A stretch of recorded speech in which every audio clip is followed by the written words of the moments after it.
Vamos a abrir Filipenses. Yo vine dando el primer capítulo, lo vimos completo, o gran parte, que verlo completo de manera exegética es interminable. Hoy vamos a ver el capítulo 2, que dice, empieza así, por tanto, y este por tanto es la conexión con la parte final del capítulo 1. Y esa parte vamos a repasar ahora, que el apóstol Pablo hace una exhortación a los creyentes, o sea, a la iglesia aquí en Filipos.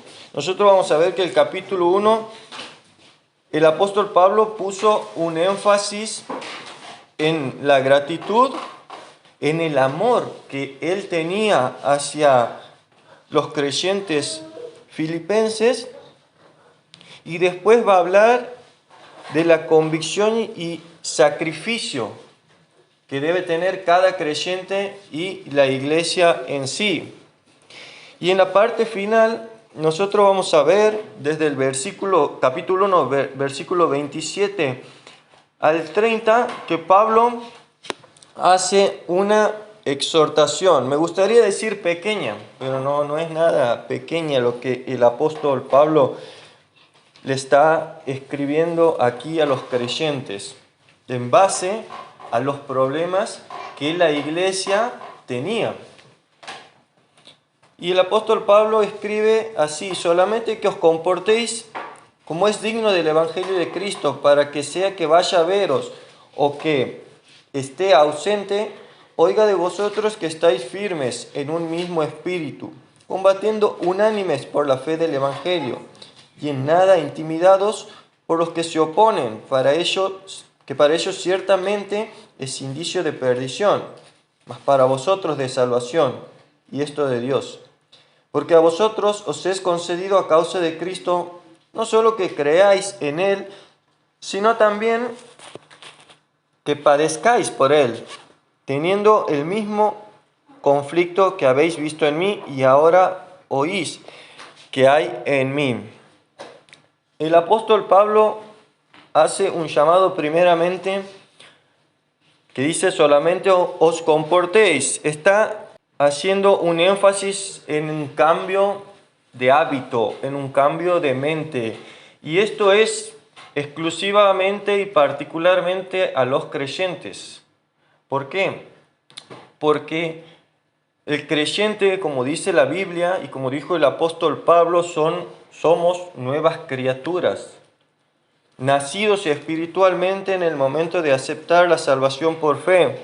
Y es por eso que al ser nuevas criaturas pasamos a ser, como dice el Evangelio según San Juan, hijos de Dios. Y al ser hijos de Dios debemos comportarnos como tal. Y por eso el apóstol Pablo hace aquí un llamado de atención para que los filipenses se comporten como es digno de un hijo de Dios. Un cambio de mente, un cambio de hábitos.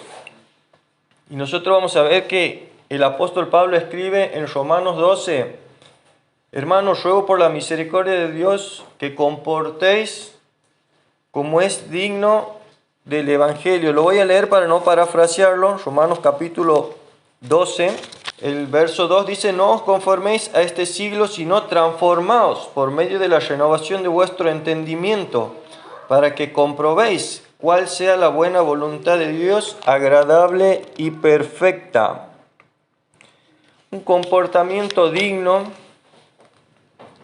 una renovación de mente, es una manera de vivir equilibradamente, tanto en lo público como en lo privado, como es digno del Evangelio. Yo no puedo, un ejemplo, venir a la iglesia cada domingo y de lunes a sábado vivir la vida loca. Eso sería incoherente con una vida cristiana, ¿no? O con hacerme llamar cristiano. Bueno, el apóstol Pablo hace una exhortación y dice, tienen que vivir de una manera equilibrada en todo tiempo y en todo lugar, ser cristianos tanto en lo público como en lo privado. El apóstol Pablo aquí habla al creyente en particular, o sea, a vos, puntualmente a vos. Pero también está hablando a la iglesia en general, o sea que tanto individualmente como en grupo, como la iglesia que somos, debemos ser unidos y ayudarnos a mejorar en nuestros hábitos día tras día. Después vamos a ver que el apóstol Pablo anima a la iglesia y anima al creyente a persistir en la vida cristiana, porque va a haber oposición. Amigos, familias que se van a burlar, personas con las que vamos a tener conflicto, compañeros de la escuela, de la universidad, de trabajo, vamos a ser el centro de burla. Pero el apóstol Pablo aquí dice, no se dejen intimidar por los que se oponen. Porque para nosotros estamos demostrando una vida eterna.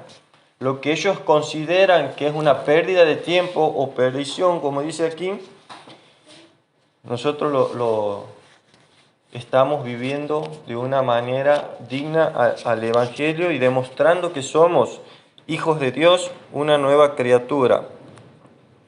No debemos dejarnos intimidar por la oposición. Por eso el apóstol Pablo empieza el capítulo 2 diciendo así: por tanto, si hay alguna consolación en Cristo, si algún consuelo de amor, si alguna comunión del Espíritu, si algún afecto entrañable, si alguna misericordia, completad mi gozo, sintiendo lo mismo, teniendo el mismo amor, unánimes, sintiendo una misma cosa. Nada hagáis por contienda o por vanagloria, antes bien con humildad, estimando cada uno a los demás como superiores a él mismo, no mirando cada uno por lo suyo propio, sino cada cual también por lo de los otros. Nosotros vimos que este versículo viene sujeto a lo anterior y el apóstol Pablo les dice: muchachos, si ustedes son hijos de Dios, hermanos, hermanas, si están firmes en el camino, no permitiendo que la oposición avance, que sus amigos, sus compañeros, su familia los intimiden, los presionen, si realmente buscan al Señor Jesús con su corazón y con toda su mente, ustedes van a encontrar ese consuelo de amor, ese amor entrañable. Y aquí vemos que el amor del que habla aquí es el amor que viene de Dios. Ese amor que nos consuela tanto en nuestra intimidad, cuando oramos, cuando leemos la Biblia, también en lo público, cuando venimos aquí a la iglesia y sobrellevamos nuestras cargas como hermanos, como familia. Ese consuelo de amor es el que el apóstol Pablo está mencionando aquí. Comunión del Espíritu, una participación activa en la iglesia, presentarnos a las actividades que la iglesia propone, pero no solo para sentarnos a disfrutar de cualquier cosa que se haga, sino a participar colaborando, presentándonos nosotros al servicio. Cuando habla de afecto entrañable, está hablando de ser tiernos de corazón, tener corazones sensibles a la necesidad del hermano, a la necesidad del vecino, a la necesidad de cada persona que vemos que por ahí puede necesitar una mano nuestra. Tengan misericordia, tengan compasión. Son marcas que cada creyente debe tener. Después el apóstol Pablo dice, completad mi gozo. Imagínense esto, el apóstol Pablo había fundado esta iglesia en uno de sus viajes misioneros. Fue él quien fue discipulando.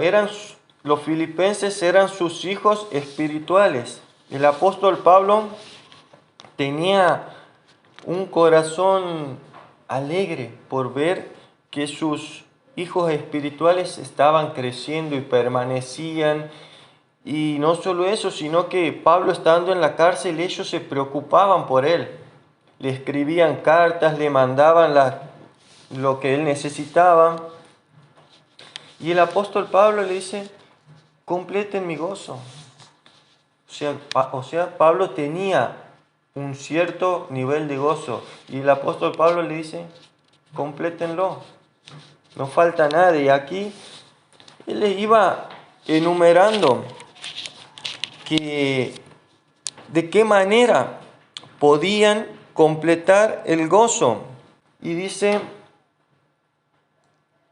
teniendo el mismo amor, unánimes, sintiendo una misma cosa. No hagan las cosas por contienda o por vanagloria, para que ustedes se jacten de sus obras. Sean humildes. Pongan al otro como superior a uno mismo. Y todo esto que el apóstol Pablo está enumerando aquí se resume en lo que el Señor Jesús dijo. Amar a Dios con todo tu ser y amar al prójimo como a ti mismo.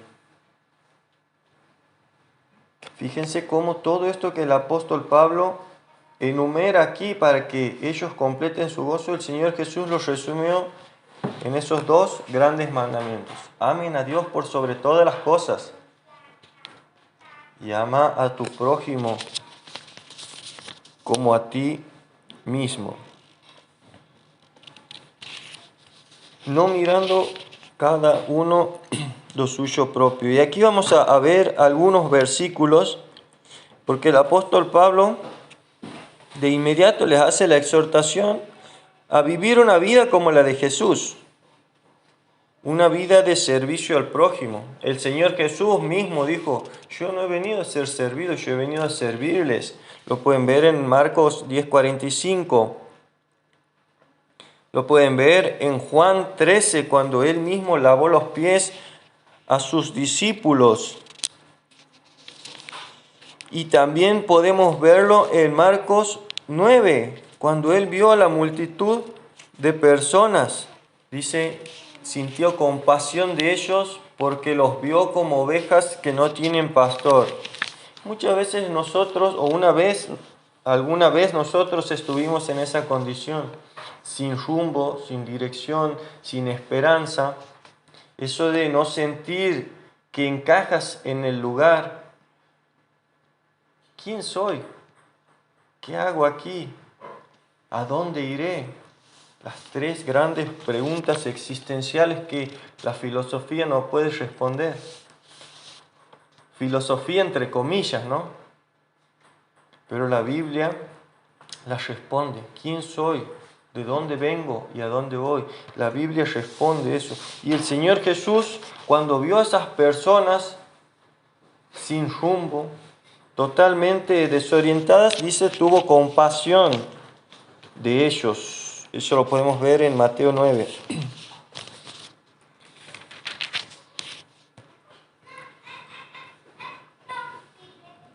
De inmediato el apóstol Pablo, luego de esta exhortación a los creyentes a ser humildes, al servicio con el prójimo, al trabajo en la iglesia, a ser personas que no miran lo suyo primero, sino lo del prójimo, hace mención del Señor Jesús y lo pone de ejemplo. Pone de ejemplo la humillación del Señor Jesús y la humildad que tuvo el Señor Jesús. Filipenses 2:5 dice, haya pues en vosotros este sentir que hubo también en Cristo Jesús, el cual siendo en forma de Dios, no estimó al ser igual a Dios como cosa que aferrarse, sino que se despojó a sí mismo y tomando forma de siervo, hecho semejante a los hombres y estando en condición de hombre, se humilló a sí mismo, haciéndose obediente hasta la muerte y muerte de cruz. Por lo cual Dios también le exaltó hasta lo sumo y le dio un nombre que es sobre todo nombre, para que en él, en el nombre de Jesús, se doble toda rodilla de los que están en los cielos y en la tierra y debajo de la tierra. Y toda lengua confiese que Jesucristo es el Señor, para gloria del Padre. Vamos a ver aquí características que tuvo el Señor Jesús. Esta parte, la porción bíblica que acabamos de leer, se puede decir que es el centro de toda la carta escrita aquí. De los 4 capítulos que tenemos, se puede decir que esta porción es el centro, porque primeramente habla del Señor Jesús, lo pone de ejemplo en sacrificio, de ejemplo en humildad, de ejemplo en servicio. Y vamos a ver que el Señor Jesús fue un siervo. Aquí vemos al Señor Jesús que dice que se desprendió de su gloria, siendo igual a Dios, no estimó el ser igual a Dios como cosa a que aferrarse. Está hablando aquí el apóstol Pablo de la divinidad de Jesús. Está hablando de que siendo Dios, jamás pensó en usar ese beneficio como para él mismo, hacer lo propio, sino que se despojó de eso, porque él tenía bien en claro qué vino a hacer a la tierra. Nosotros aquí sí vamos a tocar un par de versículos. Vamos a buscar Lucas 9, Juan 17, Lucas 9, del 28 en adelante. Aconteció como 8 días después de estas palabras, que tomó a Pedro y a Juan y a Jacob y subió al monte a orar. Y entre tanto que oraba, la apariencia de su rostro se hizo otra, y su vestido blanco y resplandeciente. Y aquí 2 varones que hablaban con él, los cuales eran Moisés y Elías, quienes aparecieron rodeados de gloria y hablaban de su partida que iba Jesús a cumplir en Jerusalén. Pedro y los que estaban con él estaban rendidos de sueño, mas permanecieron despiertos. Vieron la gloria de Jesús y a los 2 varones que estaban con él. Sucedió que apartándose ellos de él, Pedro dijo a Jesús: Maestro, bueno es para nosotros que estemos aquí y hagamos 3 enramadas, una para ti, una para Moisés y una para Elías, no sabiendo lo que decía. Mientras él decía esto, vino una nube que los cubrió y tuvieron temor de entrar en la nube.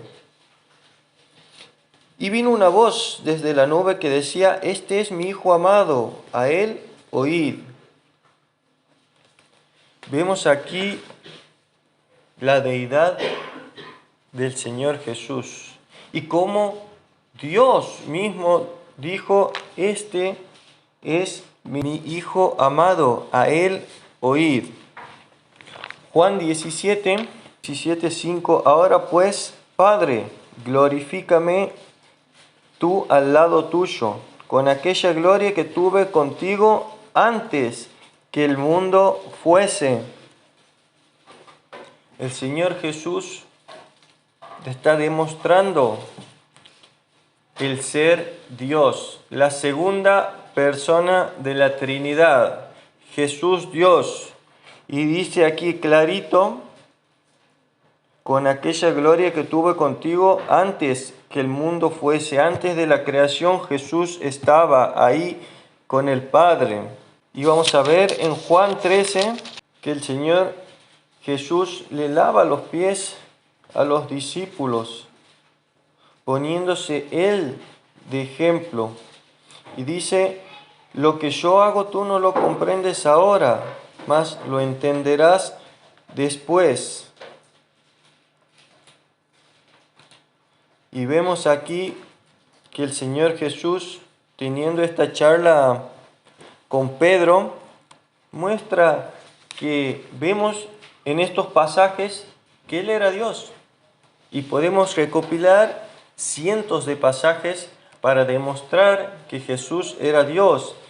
Y más así profecías del Antiguo Testamento que solamente el Señor Jesús las cumplió. Aún así, siendo Dios, Él se puso al servicio de la humanidad. ¿Se imaginan eso? Un rey que venga y quiera lavarles los pies.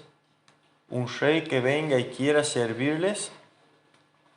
Sería difícil de comprender algo así, ¿no? Y hasta de aceptar, porque uno va a querer servirle a esa persona, es tan importante, ¿no? Demostrar que las habilidades de uno. En este caso, el Rey de Reyes, el creador del universo, el que te dio la vida, se puso al servicio de la humanidad. Y hasta el día de hoy vemos ese servicio. Vemos que el Señor Jesús así también se sacrificó, hecho semejante a los hombres, y estando en condición de hombre, se humilló a sí mismo, haciéndose obediente hasta la muerte. Y vemos aquí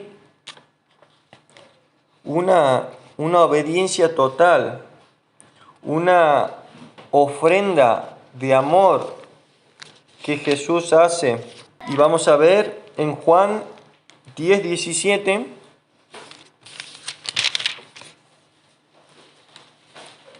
Por eso me ama el Padre, porque yo pongo mi vida para volverla a tomar. Y muchos hemos confundido alguna vez la entrega que Jesús hizo. Nosotros recordamos que a Jesús lo apresaron, que a Jesús lo tomaron y se lo llevaron a la cárcel. Pero de hecho, si usted se pone a observar detalladamente los 4 evangelios, lo que relatan aquí, nosotros vamos a ver que en muchísimas oportunidades el Señor Jesús estuvo a punto de ser arrestado. Y el Señor Jesús decía algo que llama mucho la atención. Mi hora todavía no ha llegado. Todavía no es el momento. Sin embargo, nosotros vamos a ver aquí, yo pongo mi vida. El Señor Jesús, cuando llegó el momento, Él se entregó. Él se entregó voluntariamente a los romanos que venían a apresarlo, porque el momento era ese. Y aquí lo dice, yo pongo mi vida para volverla a tomar. El Señor Jesús es Dios y es dueño de la vida, y Él cumplió en obediencia el propósito que venía a hacer. Y vemos aquí un sacrificio de amor por vos y por mí. Vamos a ver Juan 15:13. Nadie tiene mayor amor que este, que uno ponga su vida por sus amigos. Nosotros cantamos en muchas canciones, el Señor Jesús es mi amigo. Si mal no recuerdo, hoy cantamos algo similar. Y el Señor Jesús puso su vida por vos, por mí, una ofrenda de sacrificio. Volviendo a Filipenses 2, dice, para que en el nombre de Jesús se doble toda rodilla de los que están en los cielos y en la tierra y debajo de la tierra. Vamos a ver aquí que Jesús es el Señor, Señor de todo, y Señor con mayúscula, Señor de señores, Rey de reyes, el soberano de la tierra. Aquel Señor en el cual toda persona, tarde o temprano, va a doblar sus rodillas delante de Él. Ya sea que estés en el cielo o sea, que estés en el infierno, aunque te niegues, va a llegar ese momento en el que o voluntariamente o a la fuerza dobles tus rodillas delante del Señor Jesús. Apocalipsis 5 dice así.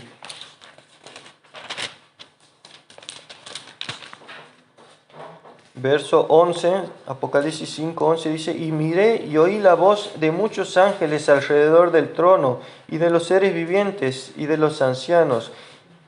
Y se numeró, era millones de millones, que decían a gran voz: El Cordero que fue inmolado es digno de tomar el poder, las riquezas, la sabiduría, la fortaleza, la honra, la gloria y la alabanza. Y a todo lo creado que está en el cielo y sobre la tierra y debajo de la tierra y en el mar, y a todas las cosas que en ellos hay, oí decir al que está sentado en el trono y al Cordero: sea la alabanza, la honra, la gloria y el poder por los siglos de los siglos. Los 4 seres vivientes decían amén, y los 24 ancianos se postraron sobre sus rostros y adoraron al que vive por los siglos de los siglos. Lo que está en la tierra, lo que está en los cielos, lo que está debajo de la tierra, lo que está en el mar, toda rodilla se doblará ante la presencia del Rey de Reyes, el Señor de Señores. El Señor Jesús se humilló, el Señor Jesús sirvió a los suyos, se entregó en sacrificio, y un día Él va a volver como Señor de señores, como Rey de reyes. Él va a volver como Señor de señores. Y ahora la pregunta: ¿es tu Señor? ¿Lo consideras tu Señor? Para que lo consideres tu Señor, tendrías que llamarte siervo. Tendrías que ser un siervo. Y un siervo que hace, obedece a su Señor. Si es tu Señor, no te va a tomar trabajo doblar tus rodillas delante de Él. Si no lo es, va a ser un poquito más difícil, ¿no? Y el apóstol Pablo, luego de la exaltación del Señor Jesús en esta porción de la Biblia, donde nos muestra esa humildad como ejemplo, un ejemplo muy práctico de despojarnos, ¿no?, de eso de querer ser más grande entre las personas. Vemos aquí tremendo ejemplo que tenemos del Señor Jesús, y el apóstol Pablo hace un llamado a que nosotros practiquemos esa humildad. Por tanto, versículo 12 en Filipenses nuevamente: amados míos, como siempre habéis obedecido, no como en mi presencia, sino mucho más ahora en mi ausencia. Y aquí voy a hacer un punto. El apóstol Pablo hacía un llamado de vivir a Cristo en todo momento. Vieron que muchas veces nosotros, cuando está el pastor al frente, nos comportamos sentaditos, tranquilitos, nos hacemos los buenitos, calladitos. Pero cuando se da la vuelta el pastor, empieza el lío. Bueno, el apóstol Pablo dice aquí en este caso, no solamente como cuando están conmigo en mi presencia, sino más aún en mi ausencia. Esto está diciendo que como creyentes debemos ser íntegros, tanto en la intimidad como en lo público, en lo privado y en lo público. Ser personas que viven una vida transparente, y en todo momento, en el trabajo, en la escuela, en el súper, cuando vas manejando y se te cruza uno con el auto ahí, te da ganas de mandarlo a conocer al Señor. Pero no, el apóstol Pablo dice, compórtese como todo lo que venimos hablando. Un cristiano digno de ser llamado cristiano. Y aquí la segunda parte de este versículo, una parte que ha generado polémica en muchas iglesias, que dice, ocupaos en vuestra salvación con temor y con temblor. Y aquí a simple vista en nuestra traducción al español, al castellano, se entiende, ¿no? Ocupaos de vuestra salvación, ocúpense de vuestra salvación. Y muchos la han malinterpretado para dar a entender que la salvación se pierde. Si vos te portas mal, la salvación se pierde. Y el apóstol Pablo en ningún momento se le ocurre hacer tal declaración. El apóstol Pablo no está sugiriendo que la salvación se pierde, porque sería contradictorio a lo que él mismo escribió, por ejemplo, en el capítulo anterior. Filipenses 1:6, el que comenzó en vosotros la buena obra la perfeccionará hasta el final, no hasta que peques, no hasta que te alejes de la iglesia, hasta el final, dice. Por eso es importante hacer esta aclaración, y lo vuelvo a repetir, el apóstol Pablo jamás sugiere que la salvación se pierde, pero tampoco que es por obras. Pero recuerden que la salvación no es un premio que me gano por ser buenito, no es un premio que te dan por venir a la iglesia todos los domingos o por tener una Biblia en tu casa. Debemos hacer estas aclaraciones que son sumamente importantes, porque no podemos hacer teología de un versículo fuera de contexto. Para entender este versículo hay que entender mínimamente todo el Nuevo Testamento. Porque nosotros vamos a ver que el mismo Señor Jesús dijo, yo les doy vida y vida eterna. Mis ovejas oyen mi voz, yo las conozco y no perecerán jamás. Los que están en mi mano están seguros, y aún más yo estoy en la mano de mi Padre, doble seguridad. Por eso es importante que aclaremos este punto. La salvación no se pierde, pero la salvación tampoco la gano, no es un premio. Ahora, aquí un paréntesis, si usted tiene dudas en cuanto a esto que estamos leyendo, lo podemos charlar al final y lo vemos con la Biblia. Nosotros, déjeme que saque un machete aquí para entender bien qué quiere decir esto. La palabra ocupaos es un verbo compuesto que del griego significa katergaseste. Perdón, no sé mucho de esto, pero se lee así, con K, katergaseste, que significa obrar hasta el final, obrad, con D al final, o sea, obren hasta el final. Y esto sugiere que como cristianos nosotros debemos trabajar en nuestras vidas. Yo ponía un ejemplo una vez, supe poner algo que se me ocurrió y que es muy práctico. Aquí nosotros tenemos en la cuenca la mina de carbón. Y buscando una vez información acerca de diamantes, noté que el carbón mineral y el diamante en bruto pueden de alguna manera tener alguna similitud, ¿no? A la vista, así una persona como yo, que ignorante en el tema, no lo podría diferenciar. Pero hay una diferencia, aparte del valor. Nosotros vamos a ver que el diamante en bruto puede tener un valor de, si mal no recuerdo, algo así, de $50,000, si mal no me equivoco. Depende del tamaño, depende del peso.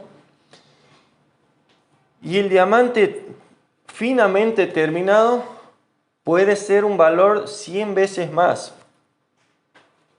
¿Y qué es lo que pasa para que el mismo material pase a valer más? Es el trabajo que hubo en medio. Y ese trabajo es un trabajo bastante complejo, ¿no? Se lo pulió, se lo cortó, hubo herramientas de precisión ahí que estuvieron trabajando, personas idóneas que estuvieron manipulando las máquinas, configurando la computadora para darle los cortes exactos. Y aquí se podría comparar esto de ocupaos de vuestra salvación, no como un ocupar para no perder la salvación, sino un ocupaos para perfeccionar nuestra vida, la santidad, en base a todo lo que el apóstol Pablo vino mencionando desde el capítulo 1 hasta aquí, y lo va a seguir mencionando. Es un proceso que nuestra vida debe tener bajo la misma presión a la que se somete a ese diamante para terminar de una manera deslumbrante. Es la misma presión que nosotros debemos soportar para que nuestra vida resplandezca delante de las personas que nos rodean. Y por eso el apóstol Pablo dice aquí, ustedes obren hasta el final, pese a la persecución, a la oposición, como leímos, pese a que alguna persona dentro de la iglesia pueda causarles dolor, obren hasta el final, como cristianos. Perseveren en la iglesia, no se desanimen. Hay algo mucho más grande y mucho más importante en lo que enfocarse. Yo personalmente considero que el mejor momento del domingo es cuando estamos en la misma mesa que el Señor Jesús instituye, ¿no? El pan y el vino. Todo creyente debe anhelar compartir ese momento y muchas veces decimos, no voy a ir porque está Pepito y Pepito no me gusta que me mire así. No voy a ir porque me cuesta levantarme. Y ponemos excusas así, desenfocando nuestra mirada del objetivo que es recordar ese momento en el que el Señor te dio la vida eterna. Recordar el privilegio que el Señor Jesús te está dando de sentarte a su mesa y compartir con Él. Dejando de lado todas las preocupaciones, dejando de lado los enojos, las peleas y todo. Esto no quiere decir tampoco que seamos hipócritas, ¿no? Pero debemos trabajar en nuestra vida cristiana, día tras día ocuparnos de que nuestra vida resplandezca, de que si sos salvo o salva, se note. Imagínate tener algo tan valioso que pueda salvar millones de vidas. Lo puedo poner con un ejemplo, ¿no? La cura del cáncer. ¿Qué harías si tuvieras la cura del cáncer? ¿La usarías para salvar personas? ¿O simplemente abrirías tu cajón y la guardarías ahí? Puede haber pensamientos egoístas, pero déjame decirte qué es lo que yo haría. Usaría para salvar a las personas, a curarlas. Nosotros hoy, muchos de nosotros, tenemos algo similar. Tenemos la cura de la muerte eterna. El Señor Jesús dice, el que cree en mí, aunque esté muerto, vivirá. Tenemos la solución a un problema existencial. Tenemos esperanza para el mundo. ¿Y no la vas a compartir? Tantas personas que se suicidan Y aquí en la cuenca, en la Patagonia, hay un índice muy alto de suicidios. ¿No le vas a compartir esperanza a tu vecino, a tu amigo, a tu compañero? Un Dios te bendiga puede marcar la diferencia. Dios te ama puede marcar la diferencia. En Dios hay esperanza puede marcar la diferencia.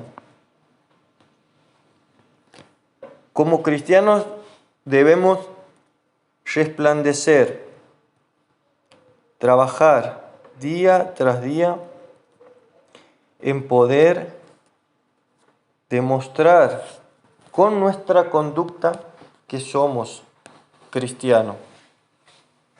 Siguiendo con el capítulo,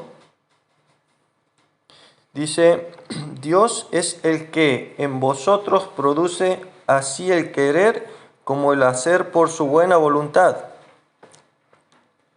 Y esto, ¿qué es lo que quiere decir? Dios obra en nosotros como hijos suyos, en nosotros y a través de nosotros. Se puede decir que nosotros somos canales por los cuales fluye la bendición de Dios para llegar a otra persona. El ánimo de Dios para llegar a otra persona. Pero ¿qué puede impedir que este canal se obstruya? El pecado y dejar a Dios de lado, o sea que se pierda esa comunión, que estemos, por así decirlo, fríos espiritualmente. Es necesario que nosotros podamos tener comunión con Dios para ser utilizados por Él como un instrumento, como una herramienta en sus manos, ¿no? Y para ser utilizados por Dios nosotros debemos estar limpios. Así como cuando nosotros vamos y buscamos cubiertos para servirnos la comida, buscamos que estén limpios, ¿no? Ninguno usaría un cubierto que está ahí sucio para lavar, o si vemos que tiene una manchita, directamente no lo usamos. De la misma manera pasa con nuestra vida espiritual. Cuando nosotros no nos damos cuenta que pecamos, o si nos damos cuenta y no vamos al Padre a pedir perdón, a arrepentirnos, esa comunión se corta. Porque como Javi dijo esta mañana, Dios es santo, santo, santo, santísimo. Y Él no se va a manchar con nuestra inmundicia del pecado. Y es por eso que nosotros debemos estar limpios y dispuestos a ser utilizados con Dios, por Dios. Hacer todo sin murmuraciones y contiendas, para que seáis irreprensibles y sencillos, hijos de Dios sin mancha, en medio de una generación maligna. La murmuración es algo muy común porque al ser humano le gusta el chisme. Che, viste que Pepito se está, no sé, no quiero poner un ejemplo, pero tenemos tendencia a ser chismosos y muchas veces ese chisme es causa de división en la iglesia o de dolor a un hermano. Y el apóstol Pablo dice, hacer todo sin murmuración, vamos de frente, mi amigo, que no tiene el valor para decir las cosas, no, vamos de frente. Para que seáis irreprensibles, que nadie tenga nada para decir de vos.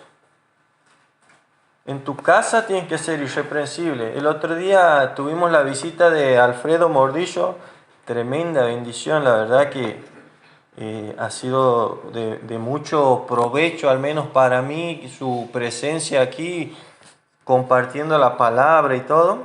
Y él decía, puso un ejemplo, hubo un tiempo en el que me enfrié, dice, pero aún así yo estaba al frente, compartiendo la palabra, un hipócrita. Fue hace muchos años, él mismo lo aclaró. Y si mal no recuerdo, se puede igual contar de otra manera. Yo lo cuento con mis palabras, ¿no? No es que Si después usted quiere preguntar, le pregunta. Él siempre está dispuesto a charlar con los hermanos. Pero él dice, yo estaba al frente y mi esposa que me veía compartir, pero en casa era otra cosa. Y ahí vemos que él no era irreprensible, porque su esposa tenía algo para decir en contra de él, y era esa hipocresía. Yo podría poner el mismo ejemplo de decir, si mi esposa, si ustedes van y le preguntan a mi esposa, ella les va a decir si realmente soy lo que digo aquí. Mis hermanos, mi mamá, mis vecinos, ellos van a contar si yo realmente soy lo que estoy aparentando aquí. Eso es ser irreprensible, tener un buen testimonio, que nadie tenga nada malo para decir de uno. Y el apóstol Pablo hace este llamado. Como personas somos humanos, tenemos tendencia a equivocarnos y podemos equivocarnos, pero también el Señor nos da las herramientas para solucionar los problemas dentro de la iglesia y fuera de la iglesia. Seamos irreprensibles. Después, hijos de Dios sin mancha en medio de una generación maligna y perversa, en medio de la cual resplandecéis como luminares en el mundo. Esto lo voy a hacer muy breve. Es obvio que estamos en una generación que está totalmente desvirtuada. A lo malo le llaman bueno y a lo bueno le llaman malo. Vivimos en una generación en donde uno no puede tener gestos buenos porque te tildan de retrógrado, antiguo y cosas malas, pero nuestros valores no se deben regir por la moral de la sociedad. Nuestra conducta y nuestros valores se deben regir por la palabra de Dios. Nosotros no debemos hacer caso a lo que la sociedad pone de moda, sino debemos enfocarnos en las palabras que nos ayudan a tener una buena vida. Porque allá afuera también, si sos cristiano, oh, qué aburrido, te estás perdiendo la vida. Es muy común que le digan eso a los jóvenes, te estás perdiendo la vida. No, hermano, vos te estás perdiendo la vida desperdiciando tus noches en boliches, en alcohol, en drogas, con mujeres que te están arruinando. Eso es perder la vida. No nos dejemos engañar por el mundo. No nos confundamos. Esa es la generación maligna que quiere meterse en nuestra mente. Esa generación perversa. Pero nosotros tenemos las herramientas. No podemos decir, ay, no sé qué hacer. No podemos decir, no supe qué hacer en tal momento. La Biblia está llena de ejemplos. Y una cosa que siempre voy a decir y que lo voy a repetir hasta que me muera. Pidan consejos. Así sea para ir a comprar pan, tienen que pedir consejo. Hay personas muy idóneas, capacitadas en la palabra de Dios, instruidas, que pueden dar buenos consejos. Y pongo el ejemplo del pan para que se den cuenta de que hasta para lo más mínimo hay que pedir consejo. Porque Proverbios, que es el libro de la sabiduría, dice, en la multitud de consejos se halla la sabiduría. Salomón, que era una persona tan sabia, tan rica, que podía hacer lo que quería, tenía consejeros. Nosotros vemos autoridades gubernamentales, tienen consejeros. Y a lo largo de la historia y a lo ancho del mundo vemos que las personas tienen consejeros. ¿Por qué nosotros no vamos a pedir consejo? y teniendo personas a quien pedirle consejo, ¿no? Es importante eso. Asidos de la palabra de vida para que en el día de Cristo yo pueda gloriarme de que no he corrido en vano, ni en vano he trabajado. Asidos, agarrados, aferrados a la palabra de vida. Dijimos hace rato un ejemplo de vida, ¿no? El que desperdicia y el que la cuida. Aquí está la palabra de vida. Aferrate a tu Biblia. Memoriza versículos. Orá versículos. Aferrate a la palabra de vida. Y aquí el apóstol Pablo dice, para que en el día de Cristo yo pueda gloriarme de que no he corrido en vano.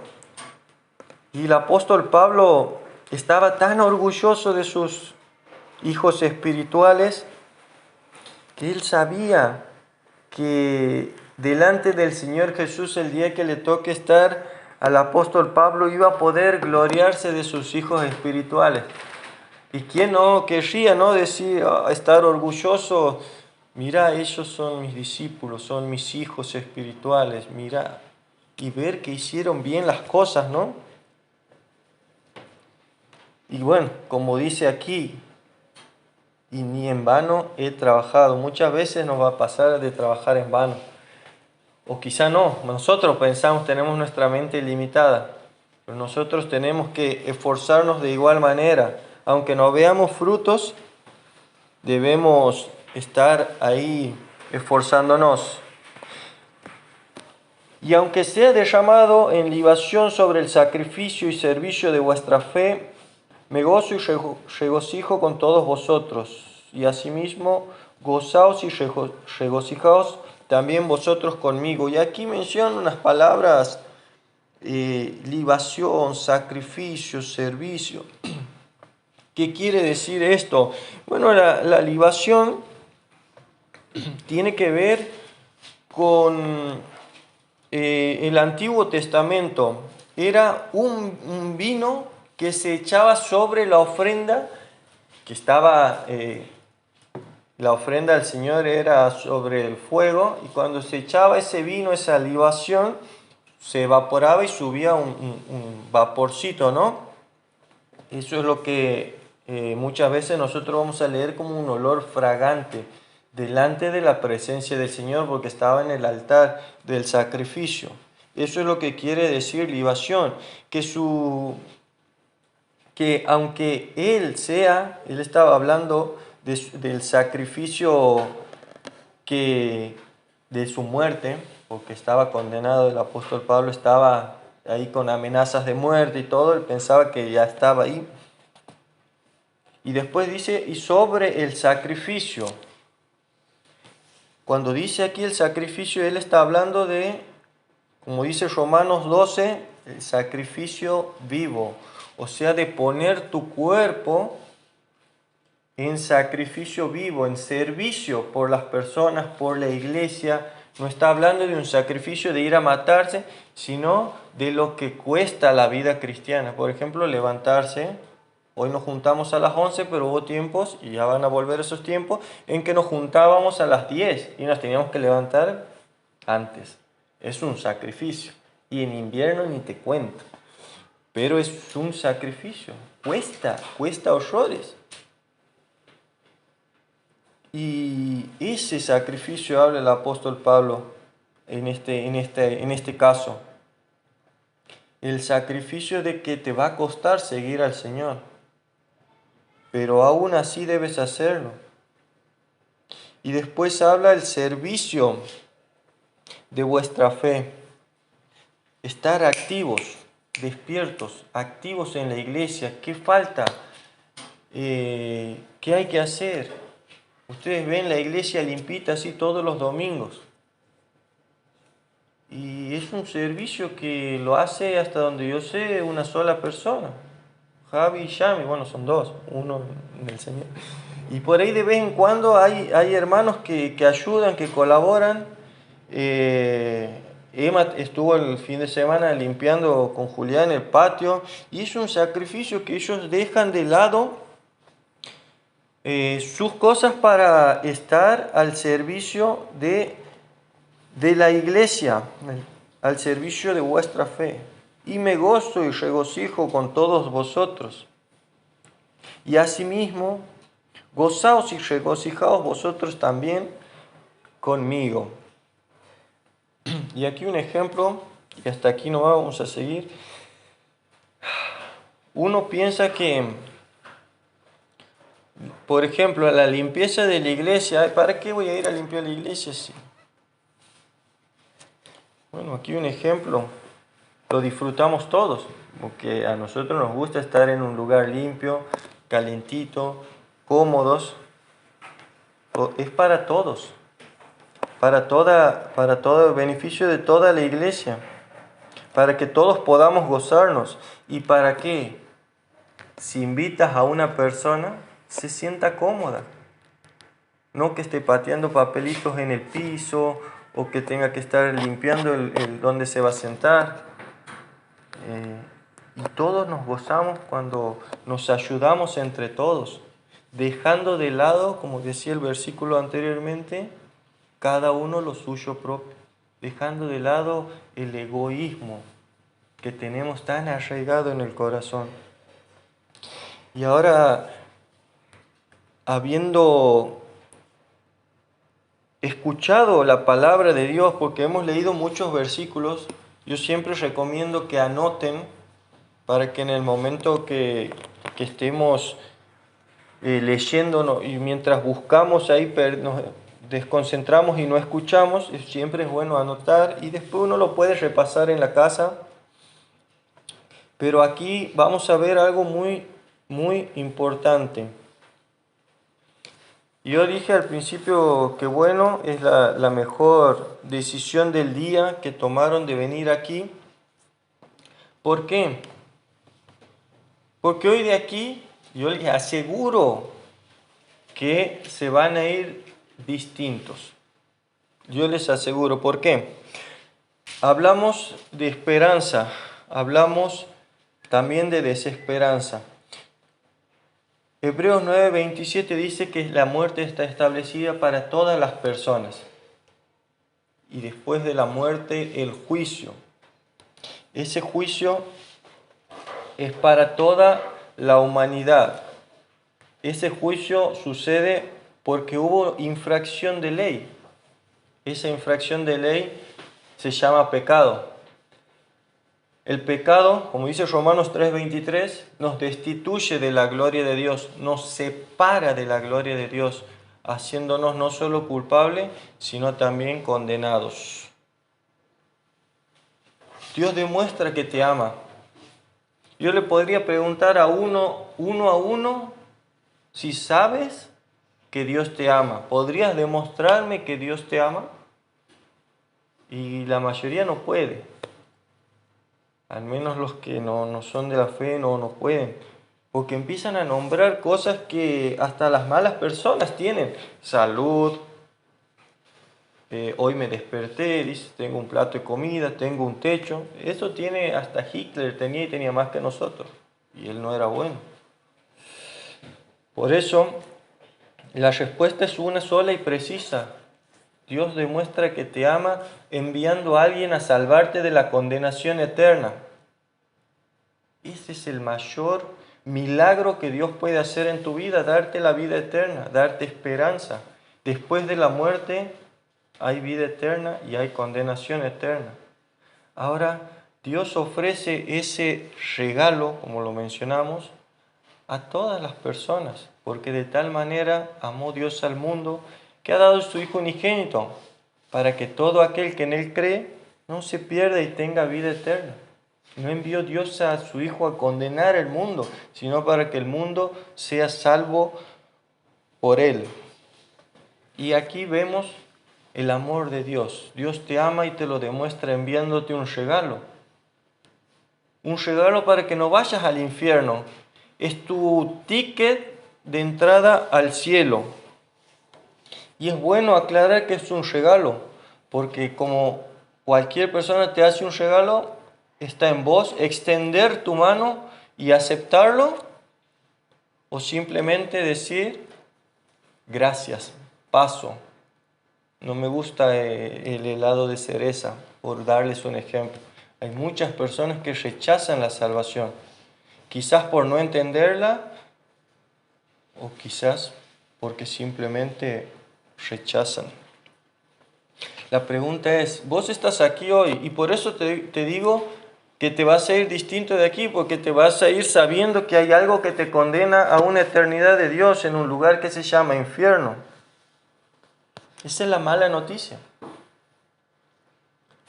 Pero también te vas a ir sabiendo la buena noticia, te vas a ir sabiendo las buenas nuevas, que Dios te ama y quiere salvarte, que Dios te ama y te ofrece el regalo de la vida eterna. Está en vos aceptarlo o rechazarlo. Y sabe y grabate esta frase: Dios no manda a nadie al infierno.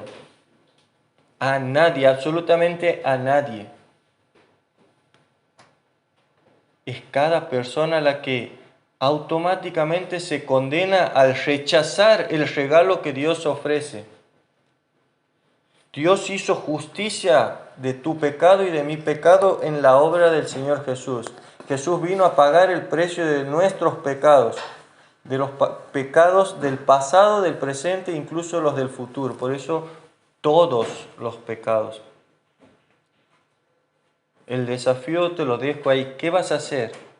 ¿Aceptas o rechazas? Queda en vos. Y te dejo ahí esa piedrita en el zapato para que lo pienses. Y déjame decirte, lo mejor que vas a hacer en toda tu vida, la mejor decisión que vas a tomar en tu vida es aceptar este regalo de Dios, que es una vez y para siempre. La mejor decisión de toda persona es aceptar este regalo de Dios, que no es por obras y no se mantiene por obras. Es por la obra de sacrificio del Señor Jesús y se mantiene por la fidelidad de Dios. Y podemos charlarlo si alguno tiene dudas. Así que vamos a terminar con una oración y al finalizar me gustaría charlar. Si alguien tiene dudas, siempre estoy ahí atrás sentado y podemos charlar. Podemos conversar de cualquier tema y puntualmente de este también me gustaría. Oremos. Amado Padre, Señor, gracias te damos porque tu palabra es tan rica, Señor, tan desafiante, pero a la vez es como un baño relajante, Señor, en la cual podemos llegar a ella y encontrar respuesta a todo, Señor. Hoy hemos aprendido, Señor, de que debemos obedecerte. Hemos aprendido de un maestro de maestros, el Señor Jesús, que nos dejó ejemplo. Y hemos visto cómo ponerlo en práctica, Señor. Gracias, Señor, porque en tu palabra encontramos respuesta a todo. Y hallamos esperanza eterna, Señor. Bendice aquí a las personas y obra en sus corazones, Señor, para que puedan tomar la decisión de aceptar este regalo y poder pasar de muerte eterna a vida eterna, Señor. Una eternidad contigo, sin duda, es algo que anhelamos y que queremos, Señor, para todas las personas que nos rodean, Señor. Por eso también ayúdanos a compartir el Evangelio de esperanza que el Señor Jesús nos ha dejado aquí en la tierra, Señor. Bendice a cada una de las personas y dejamos todo en tus manos, Padre. En el nombre del Señor Jesús. Amén.